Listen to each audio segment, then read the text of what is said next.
Hey everyone, and welcome to the Infinite Respawn podcast. I'm Chicken. I'm Oak Tree. Griff. Bucket. What's up, guys? We took So, last week off because there wasn't much to talk about, and then everybody's like, let's throw out some trailers and stuff. Like, yeah, now we got stuff to talk about. Thanks. Worked out good. It did. And the one story we were going to talk about last week has developed a little further. Yeah, so like, so we a actually little have further. things to talk about in regards to that story. It has blown up. Mm-hmm. Sorry, I needed a sip of my coffee. All right, so I didn't pick out a discussion because I thought that we'd have plenty of discussions because of all of the stuff.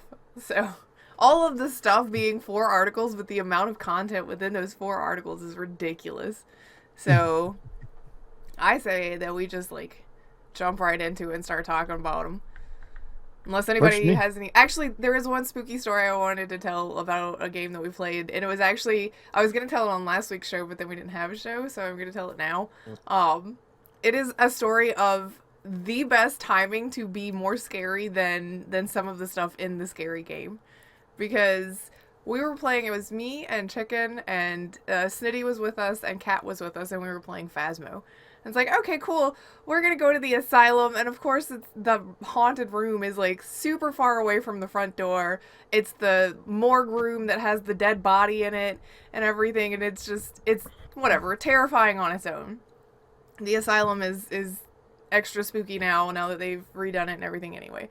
And so we're like, okay, Snitty and I are on the same level of, I hate this, can we leave now?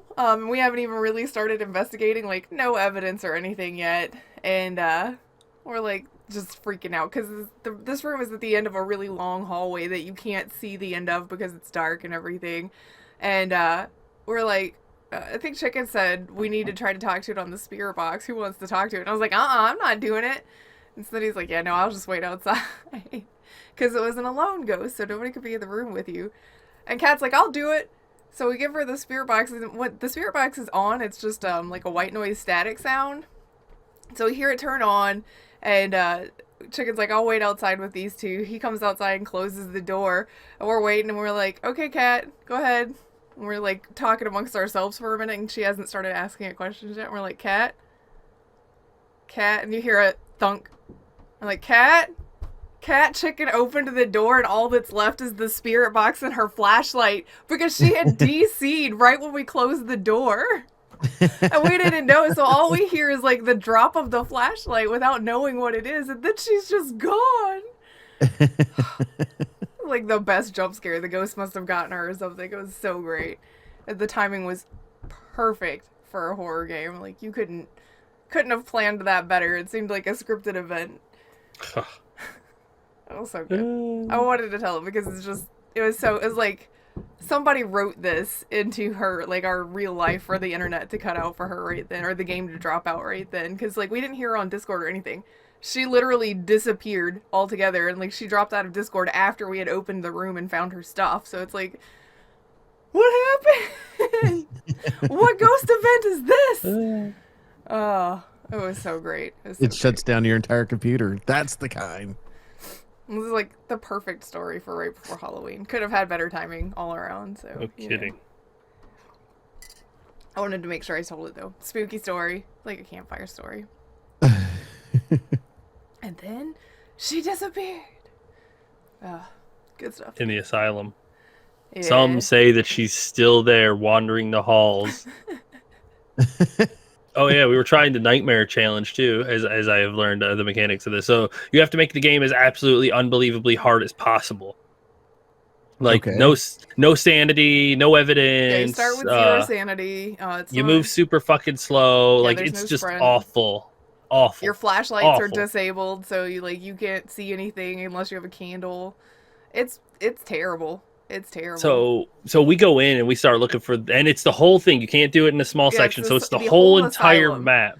Yeah. And we go in, and I'm leading the way, and it's all of us, and it's pitch black, and it's horrifying, and we're just kind of going through, and I walk to the right, and we go into this back area, like the side thing, and we start exploring, and we come back, and the door is locked to the next zone. And it's like, okay. I said this it was isn't hunting. cool. Well, yeah, you said it was hunting like 2 minutes ago. But it's because I heard the front door shut. Because you can Well, hear it like map wide when the front door shuts. You can hear it. Again, that was like 2 minutes ago, and because nobody ever opened the door, we never heard it close again. So it stopped. Like I figured it stopped hunting, but the door was closed still, and I was like, okay. So we went back. We went back to the other door, and it was still locked. And I was like, are we trapped? We were. Are we trapped? And I went back to the other door, and it was still locked. And I was like, oh my god, we're trapped. How do we get out of here? And I went through everything. And no, with that kind of sanity, it just basically can chain hunt. Yeah. So it was locking us. We had to stand next to the door and like tap on it until the motherfucker opened up, and then we went into the basement, and it was horrifying. Yeah, it's like, oh, this is worse. This is worse than it was before. Let me not do this. Yeah. So, and then I died at the end, but of course, and I lost a level. Yeah, now you can lose. Because you can lose XP. Yeah. Yeah, actually, cool. Chicken died right before we got out. He's like, there's a bell to check in, like a check-in bell kind of thing at the front desk at the asylum. And so we were all like beelining for the front door because, you know, we finally got out of the basement. And Chicken's like, where's the bell? Did Kara ring the bell? And she's like, no, I didn't see it. Because when the ghost hunts, it has this thing where it like basically just throws a bunch of stuff around. So it had been hunting in that front area. So it threw the bell.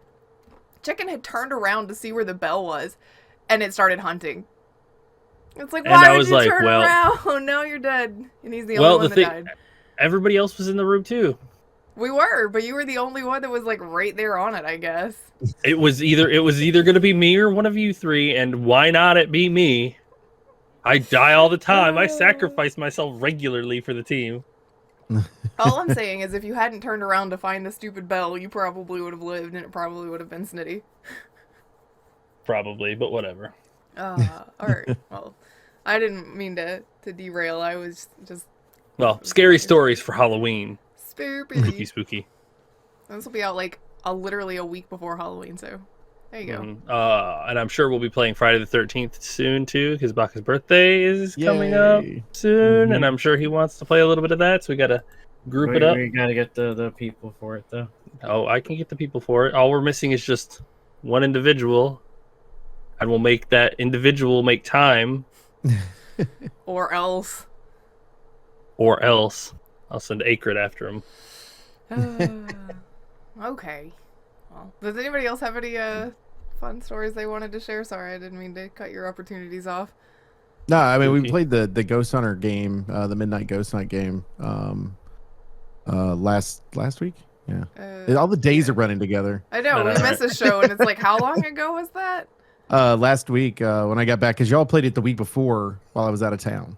And it was I really enjoyed it. And of course, Chicken figures out that there's kind of, if you're a ghost, there's kind of a hack in a way on the gargoyles, because you can pretty much just fly anywhere you want to around the map on them.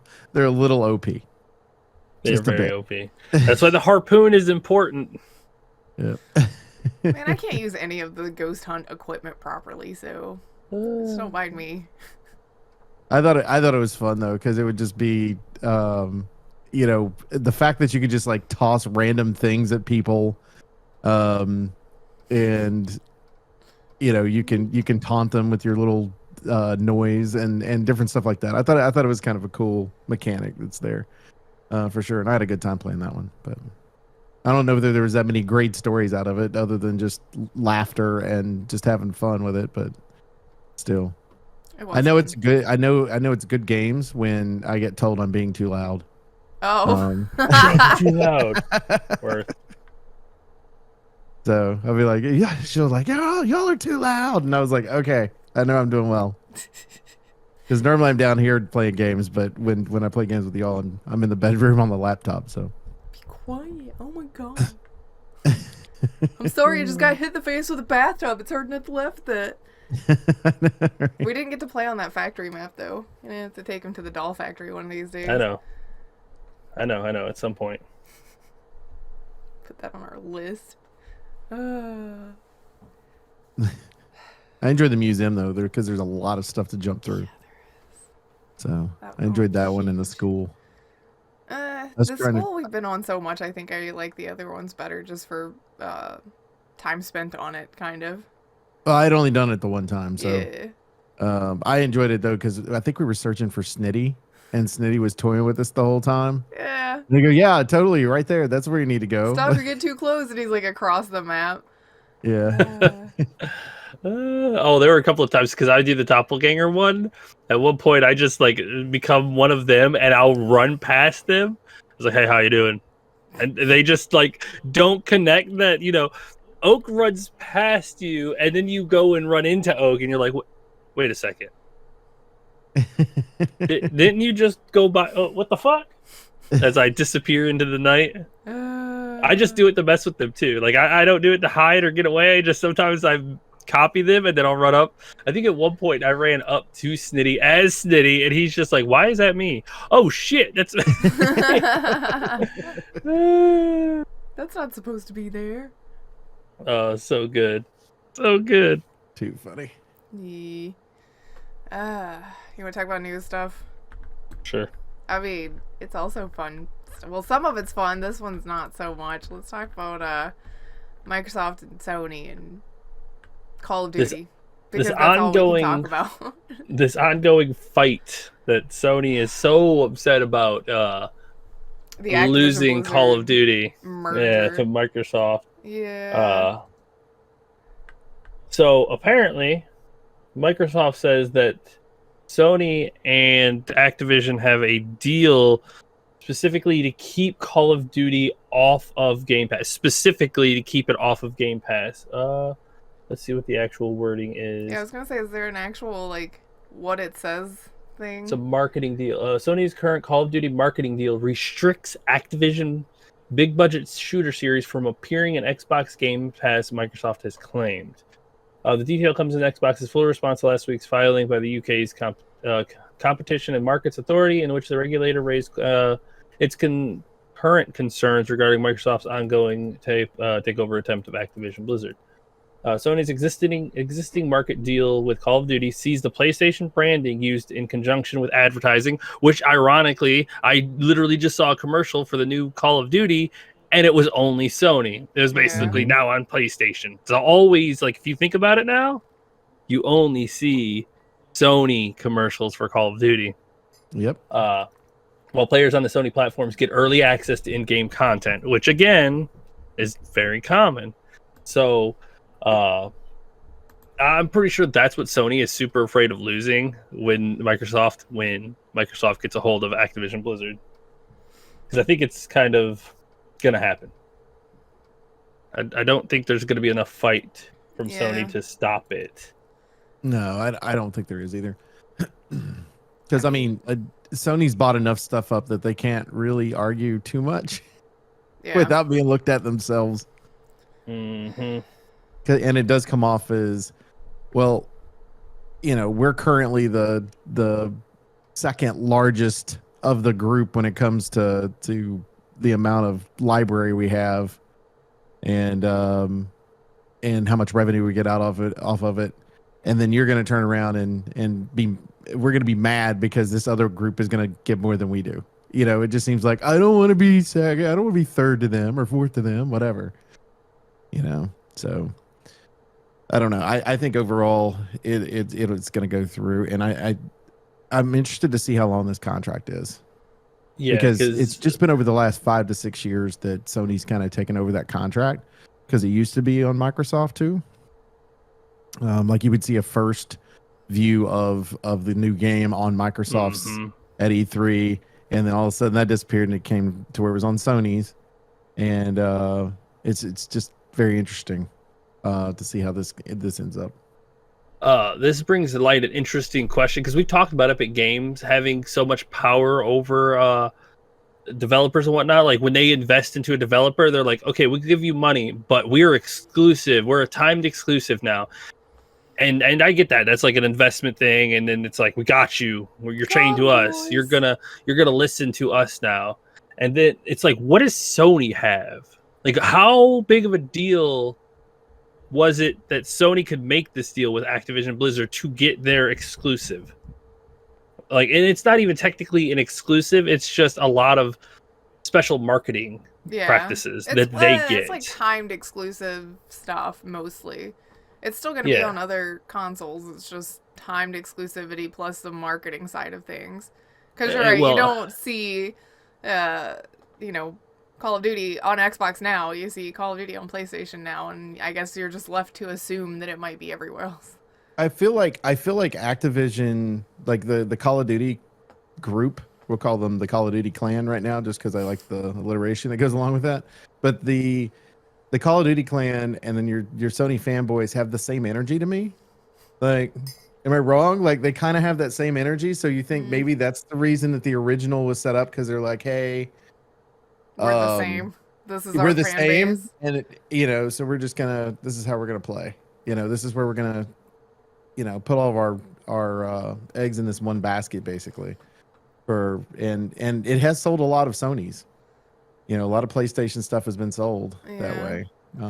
Somebody in the comment section was talking about how, maybe it would be a better idea for Sony to focus their attention on developing a COD rival. And people are like, well, yeah, they do own Killzone and Resistance and MAG. And it's like, well, those were kind of before. But yeah, I mean, if Sony actually put some time into some of those, they might be able to get something comparable happening. I mean... Yeah, they probably could, but the other thing about it is too, Sony's got to not only say, "Hey, we're going to put this out on our PlayStation, but we're going to make it available to PC and make it cross-platform as well." Yeah. Because otherwise, it's not worth it. Where Microsoft has said we're no longer worried about the console wars. That's not our concern. PlayStation doesn't worry about anything but the console wars. I mean, they could do their own thing with like Killzone or something, but I don't know. I think part of it is people get brand loyal without realizing it. It's like, you just bought this year's Call of Duty and you don't even know what it's about, but you bought it because you buy every Call of Duty. It's like Madden. You don't even know or care what the content is. You buy it because it's what you do. Like, so I kind of wonder if they could even break that brand loyalty to get people to play a comparable quality shooter. But it would have to be very similar, and then you're going to be dealing with Activision possibly coming after them because of some type of infringement of some sort, because the mechanics were similar or something. At this point, you can't. So, like, if you create a shooter, it has to be different. Apex, Fortnite, PUBG, like anything that comes to when you go realistic shooter, you get Call of Duty and then fillers of all of these other ones. Look at Call of Duty Steam. and Battlefield. Battlefield's still Again, up there somewhat, but Call of Duty is definitely the more recognizable name. It parodies real life stuff, which I guess this is real life thing too. Like, you can't just start up a new company and then instantly become as big as like one of the companies that's been around for 200 years. It's like you're good. They're multi-billion and they've been around for decades and decades, and it's not, you can't just start a new company and overtake them right away. Well, I mean, it's going to take years and years and years. An accident almost, because it's the same thing with Fortnite. Fortnite came out of nowhere with the BR version, and I know that PUBG was starting to come up at that point. Oh, PUBG was already just, huge. Took off out of nowhere. PUBG was already unbelievably huge. The battle royale started with PUBG. Well, I say started with PUBG, but that is what exploded where it that. started getting popular. Yeah, and then Fortnite was like, oh, look at what they're doing. We have capabilities for a battle royale. Let's do what everybody else is going to do in about 5 years and add one to our game too. And it just happened to be good. Well, I would also argue that not everybody would be adding that to their game if it wasn't for Fortnite. That's like true. Fortnite was a trendsetter in that standpoint. I think that yes, PUBG made us all aware of BRs as a game format and the way it was set up, but what they made easy access to their game to where you could play it on anything, and that's what made that BR so popular. And Sony was part of that as well. Yeah. Making sure that they were promoting it as best they can, but they've got to look at Sony has very good in-house development companies, to where they can go through and create something good. But again, as Griff pointed out, it's trying to get people off the brand loyalty and getting them to buy into it. because even if you created a clone of, we'll say Destiny, even though they're partnered with Bungie, if you created a clone of Destiny, you'd still have to get people. You'd have to give them something that they can't get from Destiny, or they're not willing to stick with it. Yeah. It's got to feel like you're building on top of whatever. Yeah, it's got to be the thing you already have plus some, and then it's got to be worth it. Like, you've got to be able to build that fan base really quickly. So I don't know. It's a weird situation. If Microsoft gets to acquire Activision Blizzard, they're gonna figure out a way in the long run to put Call of Duty on Game Pass. It's just gonna happen. I don't think they'll make it an exclusive, like a console exclusive, but they're gonna put it on their Game Pass program. They will. So do we want to know a little history on the Battle Royale style and where it started in the early modding of this? It started from the release of the 2012 film The Hunger Games. That's right. Mm-hmm. It had a similar premise to the earlier film Battle Royale, which is where it originally started way back in the day. Yeah. And there was a server plugin called The Hunger Games, later changed to Survival Games in Minecraft, in which people played. And then once people started seeing that game mode they took it and evolved it into the DayZ, a mod for Arma 2, which put a bunch of people in the server together and created as a battle royale. You load in, and the person that created that mod, player unknown. Yep. And then he went to create an actual game called Players Unknown Battleground. And then that is the start. And then it's just history at that point. Fortnite saw what was going on and was like, "Oh my god, let's do that." And then everybody else saw that Fortnite PUBG was doing so unbelievably good and was like, "All right, that's the future." Doing it. And then it's history at that point. Well, I don't know. I don't know where we're gonna get in the long run with the Activision Blizzard, Microsoft acquisition, and then what Call of Duty's future looks like. So I think we're gonna have about 10 more of these articles before that happens. I'm sure. I'm sure Sony's gonna be fighting tooth and nail until the day comes, and then it's gonna be too late. I mean, I'm just curious of how long these agreements have to, or if Microsoft is just going to break them immediately and say, we'll pay whatever penalties it requires and then put it on Game Pass. I don't think they'll break it immediately. I don't think they'll break it immediately just based on what Phil Spencer has said. I think and the fact that he's going to honor those. I think it depends on what for a number of years means. Like, what number of years we're talking. If this is like a decade long or more agreement, I think that they get another 2 or 3 years, and then Microsoft's going to be like, we're putting it on Game Pass. You know, sorry guys, whatever we have to do to make this happen as far as penalties or whatever, we're going to do it. But I don't think it'll be any longer than 5 years that Sony gets to keep their exclusivity. And I think that they'll kick and scream every second of the way. Oh, definitely. Oh, yes. Well, speaking of kicking and screaming every second of the way, let's talk about the Bayonetta thing. Because that has definitely been kicking up some dust, for sure. Okay. So let's see. We got to start at the beginning. Okay. So last week, it was replaced Jennifer Hale. Jennifer Hale is currently voicing Bayonetta. This will be her first time voicing Bayonetta. The original actress was Helena Taylor. Okay.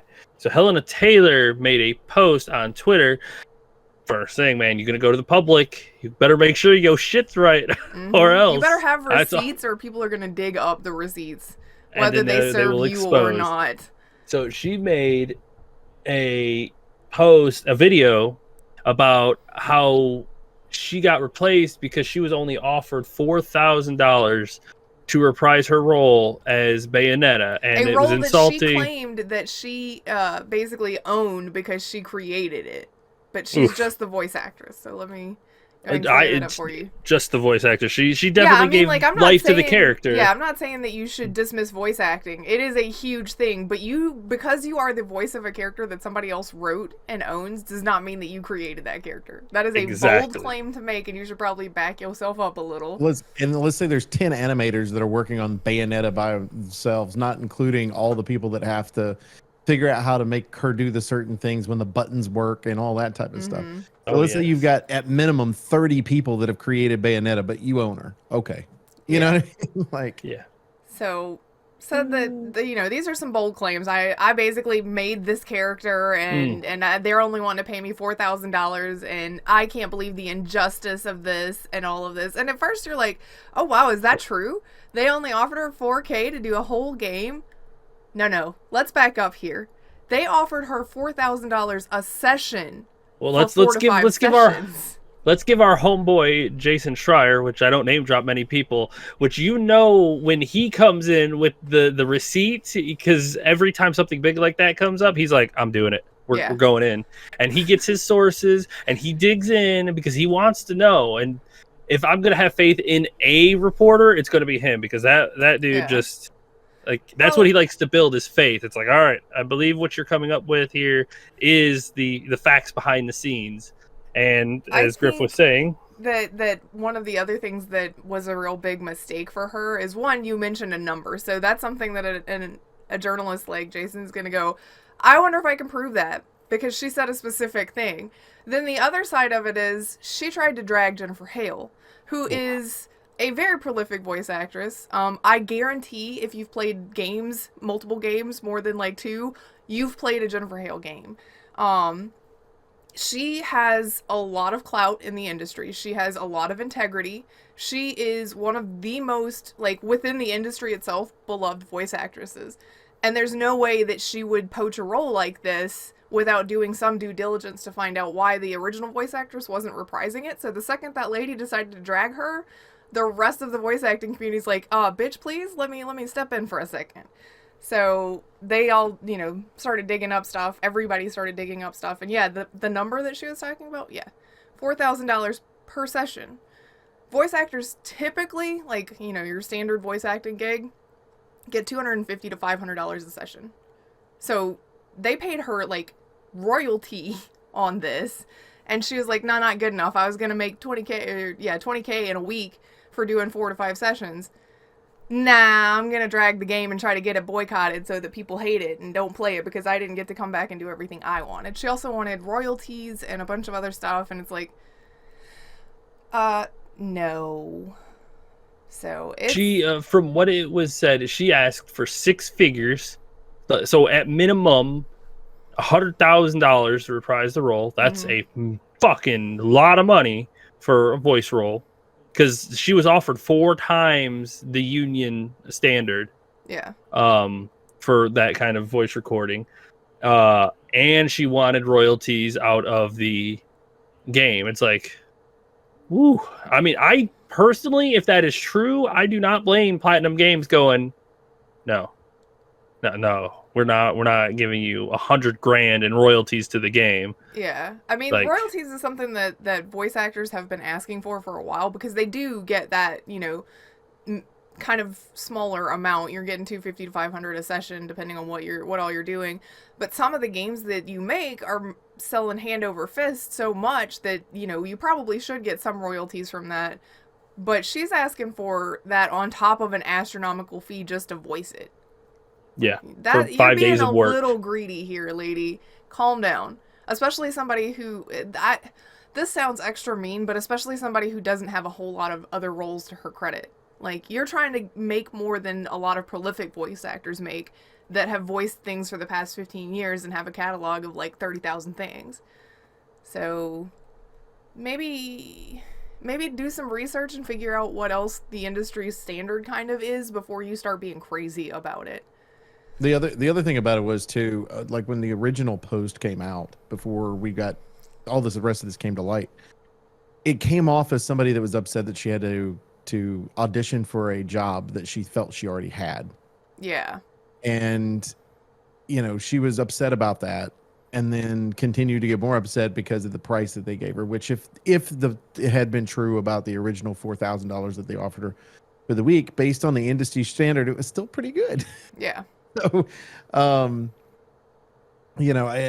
it's kind of interesting, because what she ended up saying after all the rest of this came to light is that this is categorically untrue, and that she just like to put all this in the rearview mirror now and just be done with the franchise. And it's like, you brought this up. Yeah, you no one started else this. brought it up. I do wonder if when because they called her out on saying that she got offered more than 4,000 for the role, and that's what she said was categorically untrue. I wonder if what happened was her original understanding was she was getting 4,000, not 4,000 per session, and so she misunderstood it, got mad about it, made this whole thing, blew it up, and then everybody's like, this was 4,000 a session, and she's like, oh, I just want to leave this all behind. Everything I said was the truth as I understood it.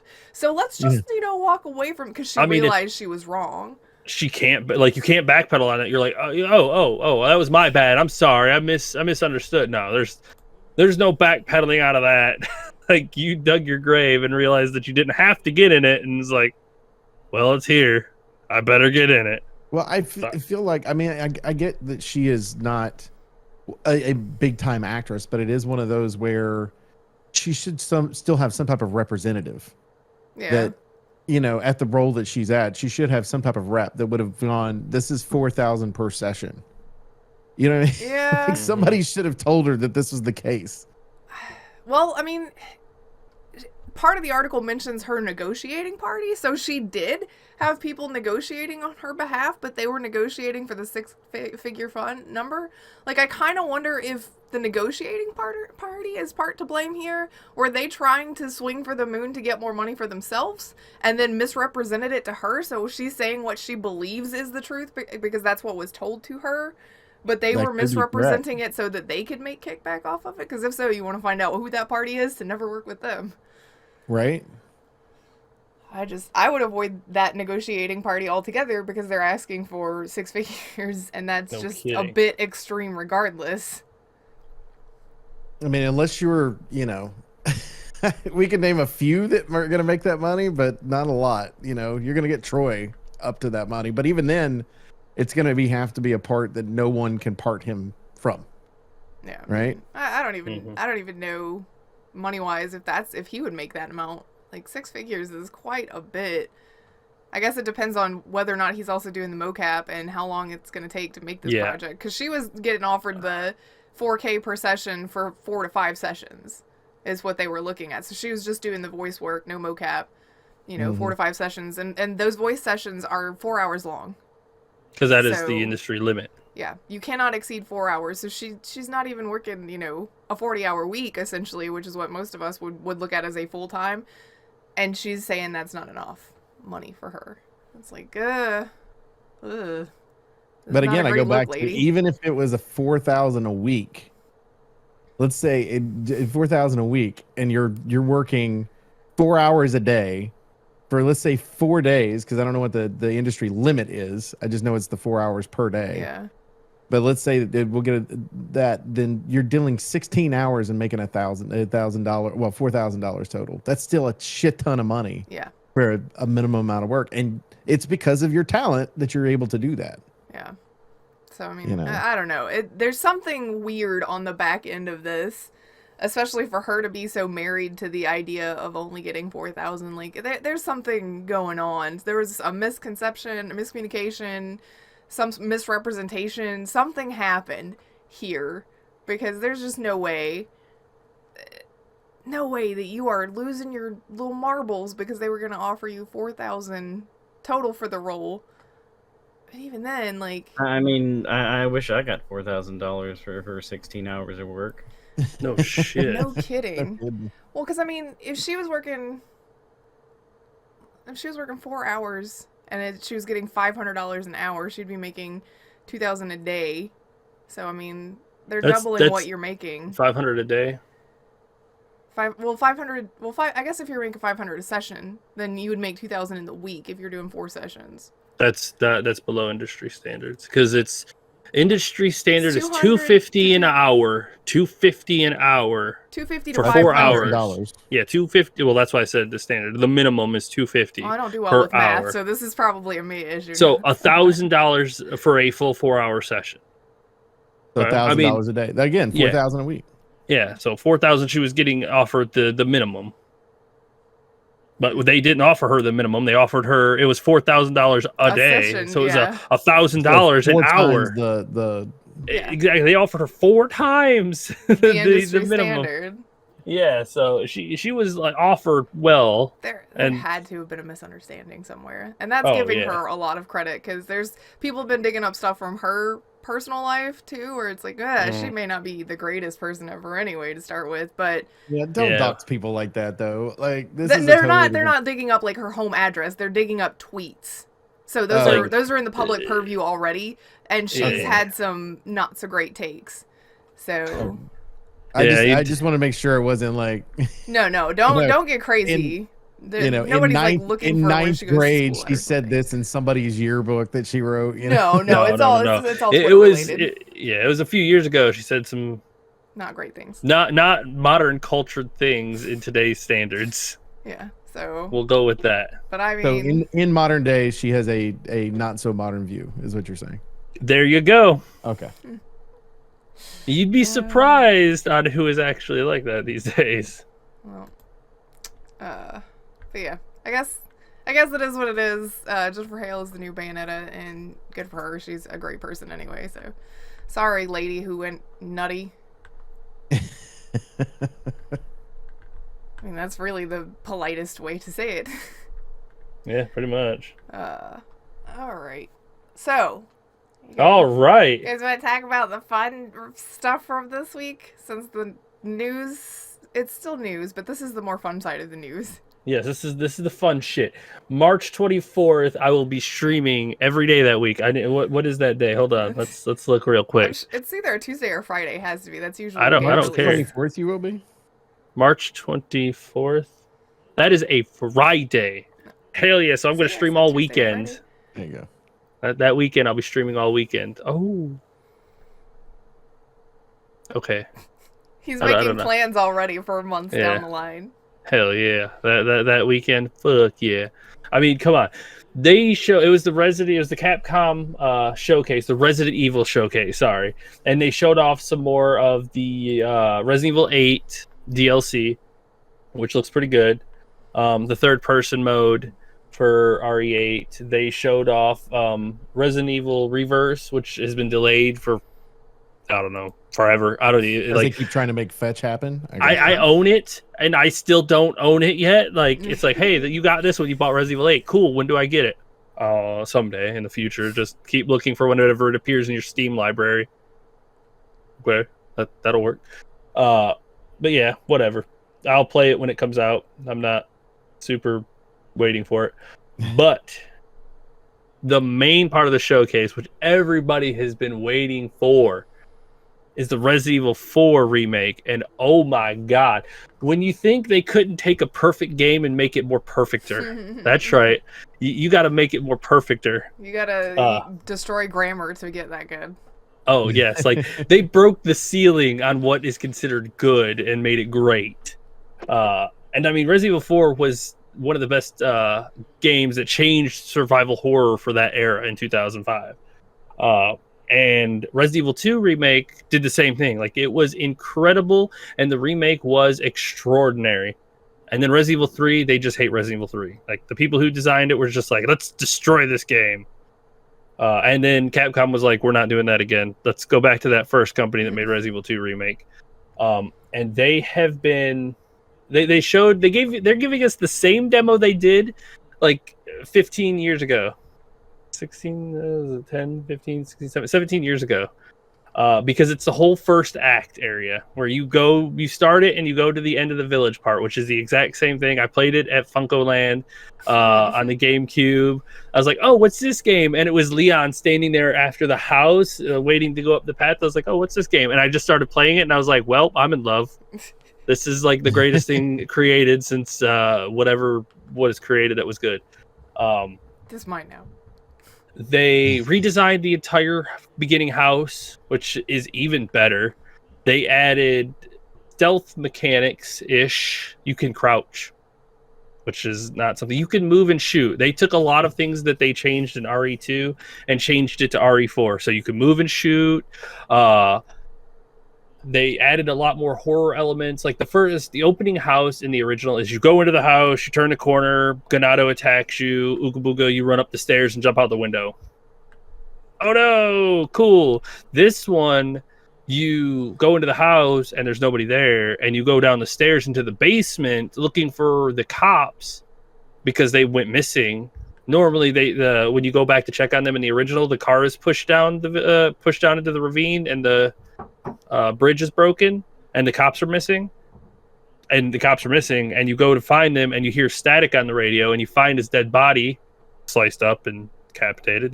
Horror stuff. It's much scarier, unsettling. And then one of them comes down the stairs and attack you, and you have to hurry up and sneak out of the house, and you go upstairs.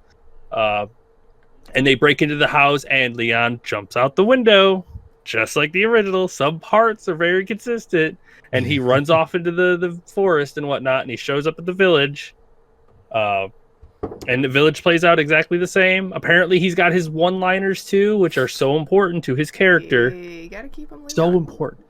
Everybody was afraid that they were going to take his personality away and turn him into this dark, gritty, I don't know, emotionless dude. But no, they keep him. Hang out in a graveyard, emo swooped hair. Mm-hmm. But no, they keep him all. No, that's Dante. This is other Dante. Dante Light. Yes, this is Dante Light. Well, Dante came from Leon, or Leon came from Dante. Leon One or the came other. From Dante. Yeah, Leon came from Dante. Leon and Dante are just long lost brothers. That's canon in my head. At least their looks. Anyway. It's Demon Leon and Cop Dante. But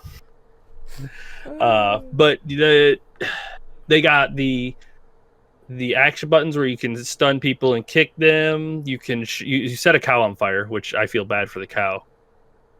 Yeah, I mean, why you gotta do that? Oh look, now you can set the cow on fire because it'll hit people. Oh, come on. The cow didn't deserve that. That cow deserved better. Yeah. I don't know. The clip after he shoots the thing, he's like, "You could send me a bill for that later."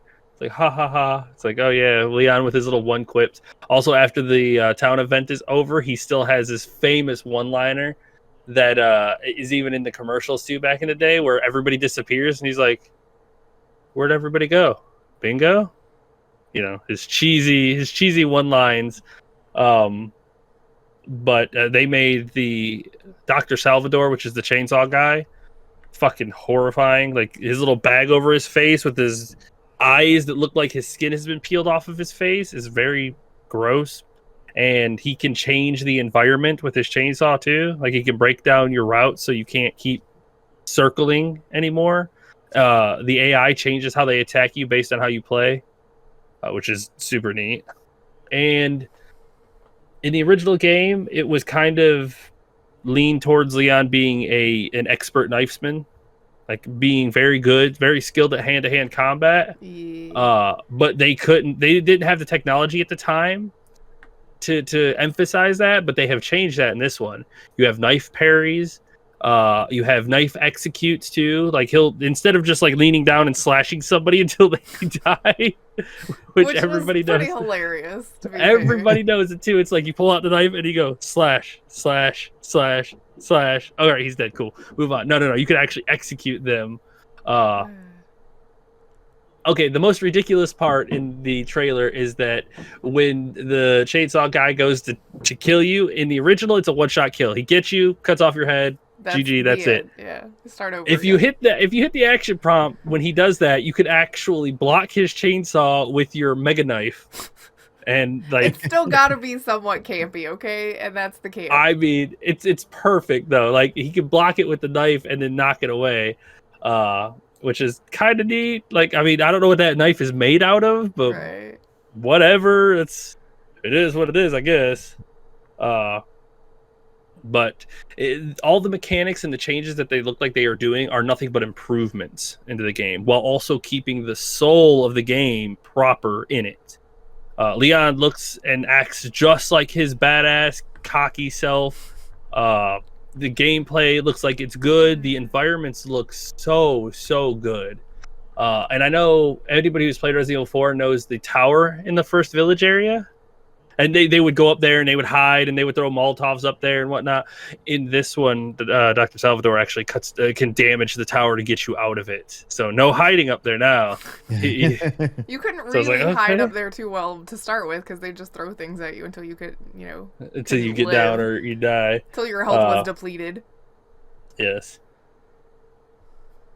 But it looks so good, and I am so excited to play it because, I mean, anybody who's watched the show knows that it is like my favorite game. Resident Evil 4 is incredible, and it getting the love and attention that it actually deserves to make a remake. Like, because I know everybody who's a super fan of it is like, do it right. If you're going to do something like this, you better do it right. So it looks like they're actually doing it right. And one, I don't know, minor spoiler for the trailer, the trial thing. Yeah.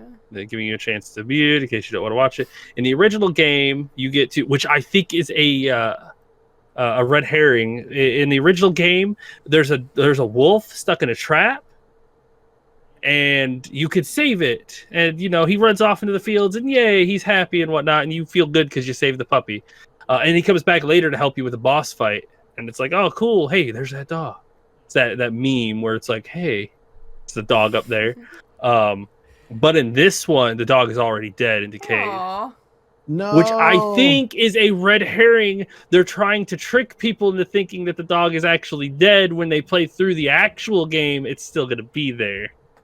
We'll see. Like, everyone's like, oh, I it's hope sad. so. It's sad. You can't It's kill sad. off that dog, man. I know. It was like everybody's one thing was like, hey, they better leave the dog in. They better leave the dog Like, even in. those of us that didn't really play that game knew that was a thing. Like, Yes. it was just one of the coolest mechanics that was like worth saving. Like, you didn't have to do it, but you did it. You just because walk you were a by good it. person. But yeah, it definitely, like I said, I think that they're just baiting us into being upset about it. And that's even something that they could change too, because they could be like, oh yeah, we'll just make the dog alive. I think they're baiting We'll us. just make the dog alive. Like I said, I hope that they're baiting us with this one. I really do. Or it's going to be a time thing where you have to get to the dog before it dies or something like that, where I think there is going to be a chance to save the puppy. Has to be. Give me a chance to save the puppy. I will restart the game until puppy is saved. But yes, it looks good, and if you liked Resident Evil 2 remake, you will like this modernized version of Resident Evil 4. Probably. Like, even if you didn't play the original one, play this one. It is fully modernized for your modern gamers, and will probably be one of the best games released in this decade, just like Resident Evil 2 was, because everybody enjoyed the shit out of it. And the tofu run. That's right, because the game is still campy. Can't have Resident Evil without some camp. Oh man, you gotta have some camp. All horror survival games have to have just a smidge of camp in them, because it just breaks the tension and gives you a little leeway to get off of the scary boat sometimes. Because too much tension, you just kind of eventually get over it, or it's just too much for some people. But that's all the Capcom stuff, which I am looking forward to. Please, for the love of God, March can't get here soon enough.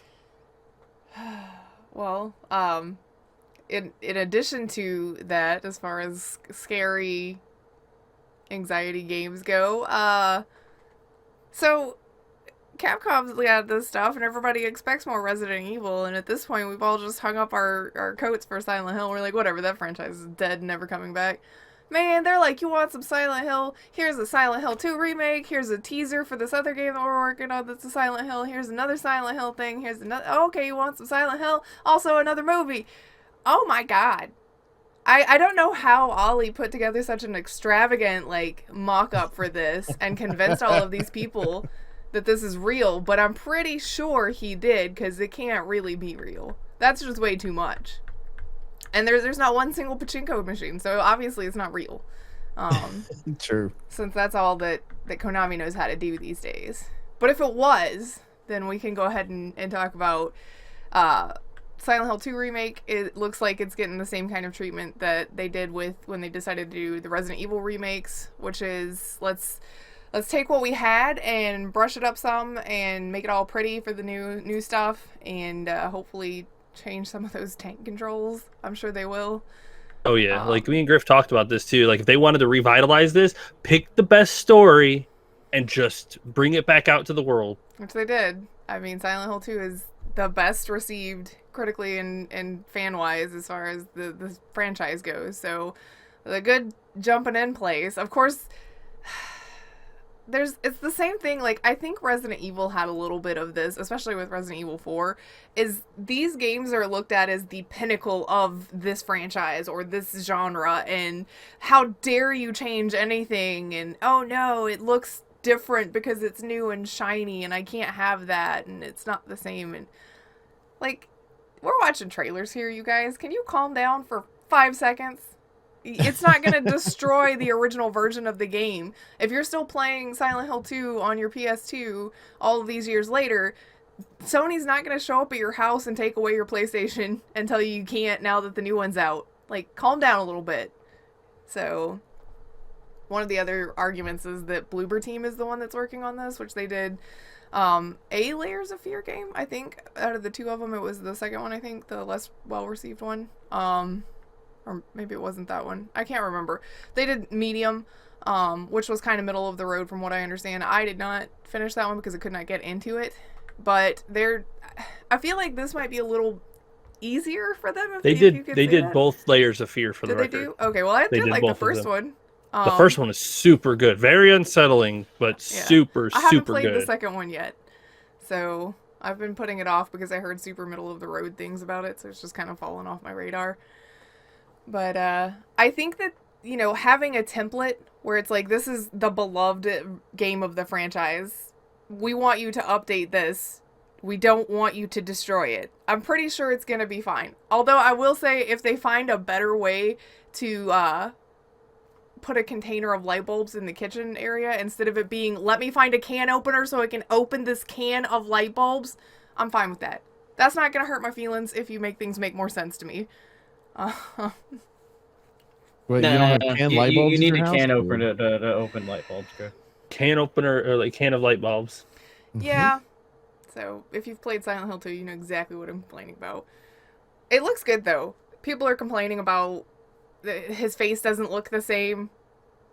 His face originally was PS2 graphics. No, it's not going to look the same. It's kind it's gonna look a lot better. It's kind of like in recent Tomb Raider games, Lara Croft's boobs aren't triangles either, are they? No. The amount of people that complain about the fact bring that more triangles back.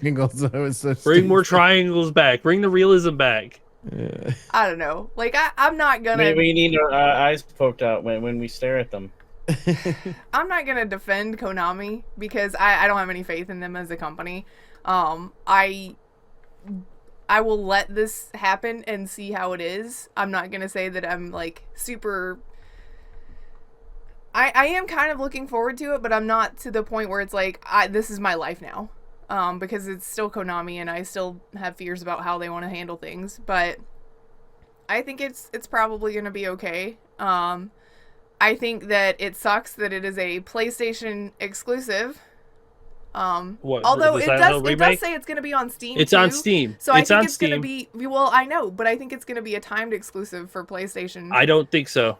I think it's going to be released on PS5 and Steam at the same time, because if I'm not mistaken, it's on Steam already. Well, I mean, yes, I've already wishlisted it, but it doesn't have PS5 as a timed console exclusive, so only console will be on the PS5. Okay. So which means it doesn't matter to me as long as it's on Steam. Hey, so that means you're getting it on Steam on release day. You're just gonna have to wait a year to get it on Xbox. Well, that's fine. But I mean, everybody has Xbox. Steam. I just need it on Steam. So yes. Although I have read that you have to have a relatively beefy PC. Like the PC specs for it are probably going to be heavy. Yes, they are definitely heavy for some reason. But in addition to Silent Hill, the Silent Hill 2 remake, there was a teaser for Silent Hill Townfall, which was legitimately just a teaser. It was, like a 30-second, I'm sorry, the video itself is 1:05, but it doesn't tell you anything. Just some talking with a radio there in the background. There was Silent Hill F, which I think is weird because at first I was like, is Silent Hill F like Townfall because it's Townfall and they're making it right in the middle of the Silent Hill part? Oh, no, it's two things. It's two different things. So this is a different Silent Hill game that's set in 1960s Japan, and it's being written by a visual novelist, which I think is interesting. I have not seen any of their work, but from everything that I've read, everybody's super pumped about it. So like this guy, from what I've read about this guy, he is one of the best visual novelists in the world. Like, he is so acclaimed that it is like, oh wow, he's making a Silent Hill game, I guess I'll just buy it. Because he is apparently that good. I mean, his writing in Japan is followed by a lot of people. So, assuming he's half as good as what it says about him, this game will, in no doubt, be confusing as fuck. Because he's gonna be like thinking about it, and that's probably why they went with somebody like him, is so that they can get someone out there as good as Kojima. They're like, okay, well, we can't get him anymore. Let's get somebody like him who can write a incredibly weird. It's funny that you mentioned the Kojima thing, because watching the trailer for that one of the things that I thought of while watching it is because it has this point where you're there's a bunch of arms floating in some water, and they look kind of like doll arms, and there's these pores that open up on them and these red strings that come out that turn into, I think they're chrysanthemums and whatnot. It reminded me a lot visually of what we got with Death Stranding originally, like when we were just seeing trailers where you're like, doll body parts, weird stringy things that are happening because there's something to do with connections and strings and strands and all of this, and it was like kind of reminiscent of that for me. So I'm like, is this supposed to be kind of like that? Like, is that what you're supposed to think of? Is, oh yeah, that's right, there was gonna be a Kojima game, but this will be way better or something like. And that's probably why they went with them, because they wanted somebody who could write a story as wild and confusing and dark and just hard to understand as Kojima. And this guy is apparently really good at it, has a long history of it too. So. Well, and visually, if you think of Japanese culture, those kind of go right. Both styles would go along with that anyway. Mm-hmm. And if he's popular in Japanese culture as well as Western culture, then he's got a fan base that's there that can bring him into the game. So it makes sense that they're doing this. Yeah. And then there was Silent Hill Ascension, which I'm still not 100% sure I understand what it is. They didn't show, it was like a teaser of that one as well, that's expected to launch in 2023. I think it's the only one that has any sort of date attached to it.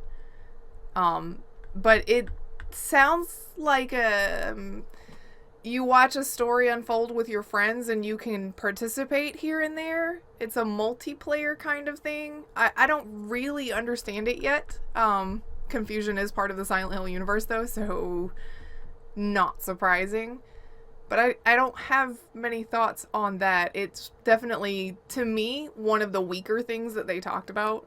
So I want to see more of this because I'm interested on how they're going to do this style. And I do like the idea of Silent Hill kind of being a backdrop for something like this, because I mean, I like Silent Hill. It's quite a fascinating world that they developed and have just left untouched for years and years and years, and we definitely need more.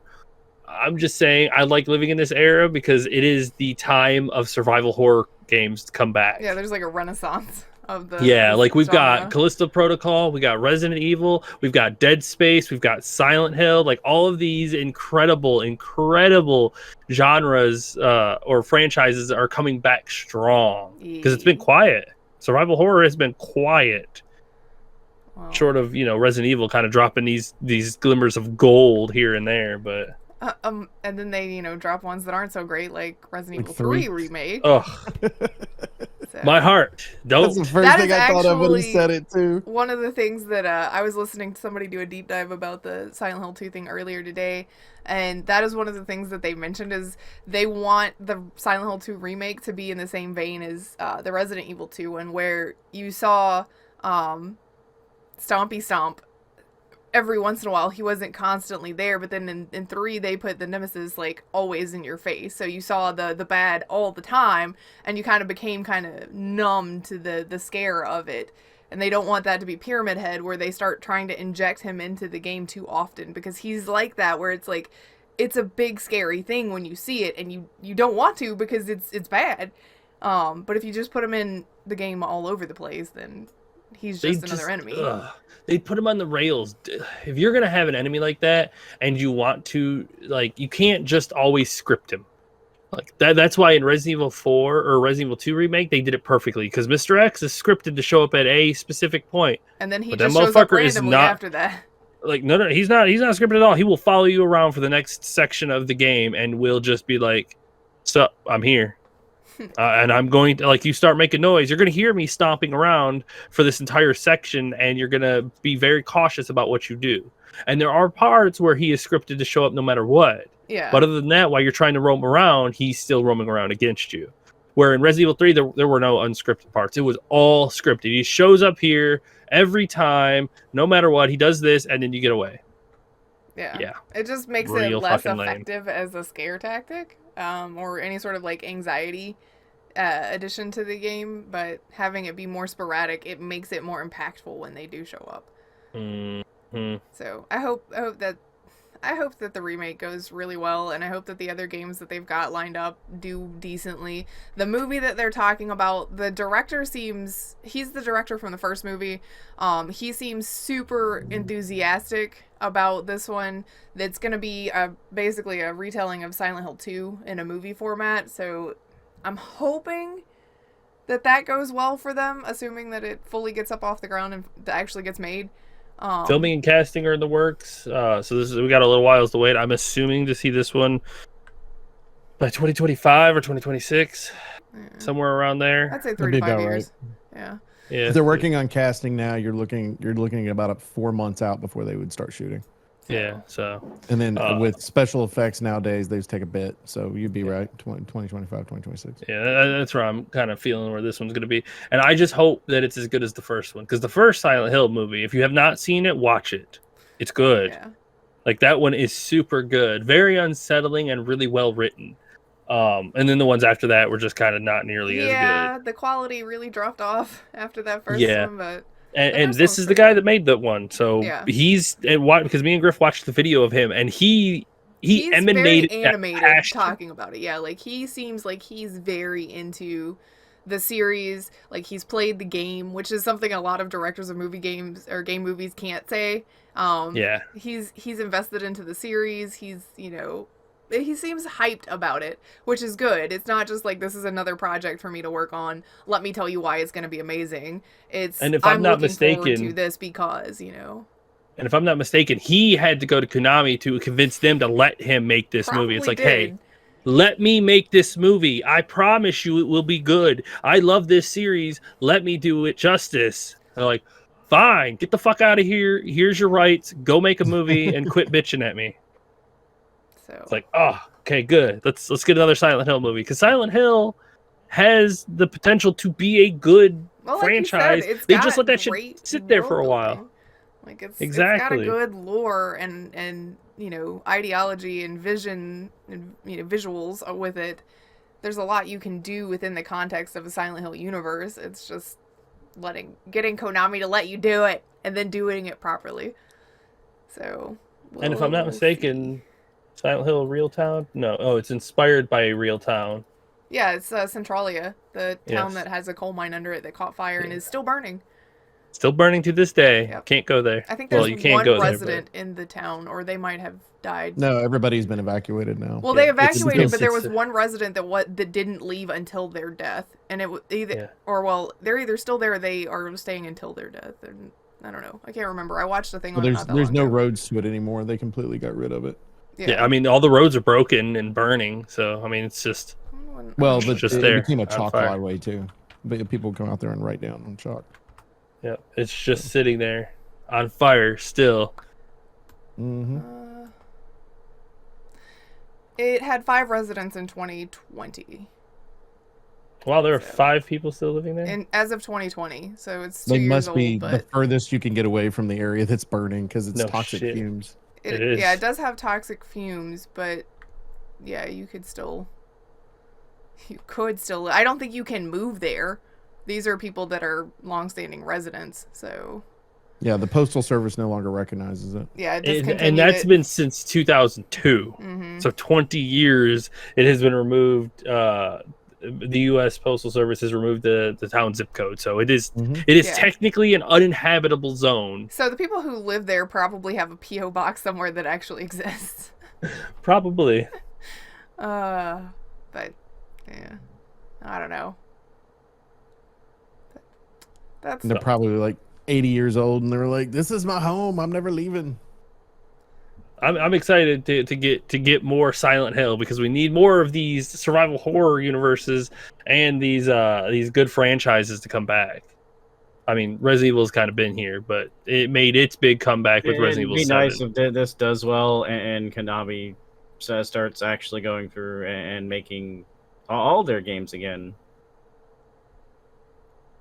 I mean, I if they would- did a little at a time. I I mean, if mean- it's one of those where they went, "Hey, this is successful. Let's let this, kind of jumpstart some money coming in from the video game side of it, and we're gonna put some of it." Castlevania would be a good I one. would to bring back. love a 2.5D Castlevania Symphony of the Night remake. Like, get that full modernized graphics, updated 2.5D, like the Bloodstained game that we played. Oh, yes, please. Because I know Symphony of the Night was one of the best received games for Castlevania. I mean, with the popularity of the anime too on Netflix, you'd think they'd want to do something with that. I think they're going to try to see how well Silent Hill does for them with this resurgence, and if it doesn't basically earn them bukudos of money, they're just going to axe everything else. I guess they got got tired of 5 listening projects to the in a fans. row. 5 projects immediately. So Is it just 5? it's Silent Hill 2, two. Silent Hill Townfall, Return to Silent Hill Ascension, and Silent Hill F. 5 projects. Yep. That's a lot of projects to put in. It is. That's a lot to show off, and none of them, aside from the ambiguous 2023 expectation, none of them have any dates associated with them. This goes back to So- what you said. You won't believe it until you're playing it, and maybe not even believe it then. Even then, I'm gonna be like putting messages in Discord and going, "Hey Ollie, this character model has a great butt. I know you made this. This is a fan project. I know it is." It's a fan project. Stop And all the messing with me. developers go, oof. Well, Uh, I mean, I think it has all of the Silent Hill stuff has potential. We'll just have to see whether or not they can reach it. Because I mean, people are gonna be really upset though if it doesn't go well. Like if Silent Hill 2's remake, if they like get wild with what all they change about it, That's a mistake. Don't do it. yeah. Just enhance the experience Yes. and keep the core and the spirit the same. Resident Evil 2 remake did it. Resident Evil 4 remake is looking like they're doing it. They didn't do it with Resident Evil 3, and it was the worst. It's not that hard to understand. Like, if you are a fan of the original, play the original over and over and over again, and then talk to the fans and see what they loved about it. Mm-hmm. The atmosphere, the story, the pacing. Fans, don't be so crazy. Like one of the things that I saw, I think I was on a Reddit post or it might have been in a video that I was watching or something, was somebody complaining because there's like a scene that you see in the Silent Hill 2 trailer where he's pulling down a noose. There's a puzzle with nooses that involve nooses in Silent Hill 2. And their complaint is, see, they're changing everything because it's outside because he's standing in the rain when this happens. And it's like, it was inside, but it's also in Silent Hill where things happen that aren't normal. It is very possible that it is raining and storming in the room that this puzzle is in, and they couldn't make it happen before. Like, calm down, y'all. Adding some weather effects is Exactly. not changing the story. You don't know the context of this. Let it go until you see or it. they created a room in the first place because of the fact that whatever puzzle it was that they created, they were using the engine for that, and they couldn't really do anything else out. So the Yeah. room needed to be Well, in created. the room So- that they're talking about in question, if I remember correctly, because it's been a while since I played Silent Hill 2, I think it I'm has for a replay. I think it has a dripping that's happening in there anyway, so they meant for it to be an ambience to it, and they're just taking that ambience to the next level by making it rain. So Mhm.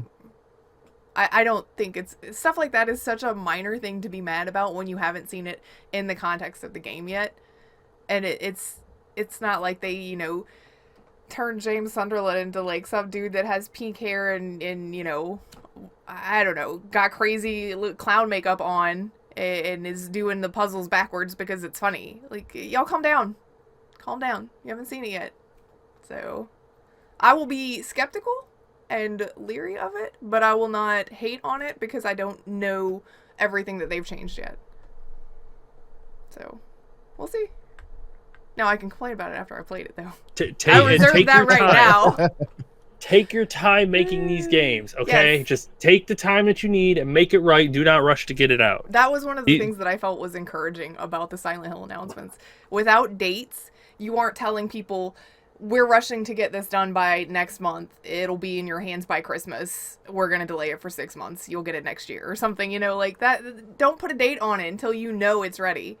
That's always been my argument ever since the Silent Hill thing, or Silent Hill, the Cyberpunk thing. It's like, don't give out dates. Take your time. Make it good. Anything else? Good. No. Good? Yeah. Yeah. We do appreciate everybody that hangs out with us each and every week at Infinite Respawn. As always, you can check us out on Twitter at InfiniteResPC. You can check me out personally at MDB Oaktree. Check out Griff. At Griff Slime. Check out Chicken. At Elite Chicken 313. Check out Baka. Baka Pickle. Also, make sure you go to twitch.tv/Elite Chicken 313. Chicken, we got winter's coming. Winter's coming. I know it's coming. What do you? It is really, because next week it's supposed to be like 85 again. We had hoodies on this past week for like 2 days. Yeah, but next week it's 85 again. I mean, when I can stop working every day, I think we'll be right back. We'll be streaming again. Elden Ring is calling my name. I'll play that all the way up until Resident Evil release. I'm kidding, definitely not. I need to play something old to start with because I got to keep my because I played something new. Now it's time to play something old. You can play Resident Evil 4. Oh, I can. Resident Evil 4 to lead up. That'll to take you Resident 40 Evil minutes. 4. I was going to say that'll take me. No, it's an hour and 40 minutes. It'll take me an hour and 40 minutes. But then you can go and play Elden Ring, and then you can play that until March. So For 140 minutes. God damn it! Right? Too funny. Also, make sure you go to twitch.tv/NDB Oaktree, where I'm streaming back to a lot normal. That's a new thing. Grammar just went out the window. Words are great. Schedule. I'm on pretty much every day of the week, but Wednesday now, and Saturdays. So Saturdays, if it's a game day, I'm not available. But other than that, I'll be on. So yay! For Infinite Respawn, I'm Oaktree. I'm Griff. I'm Chicken. Nah, Bucket. Bye. See ya. Bye.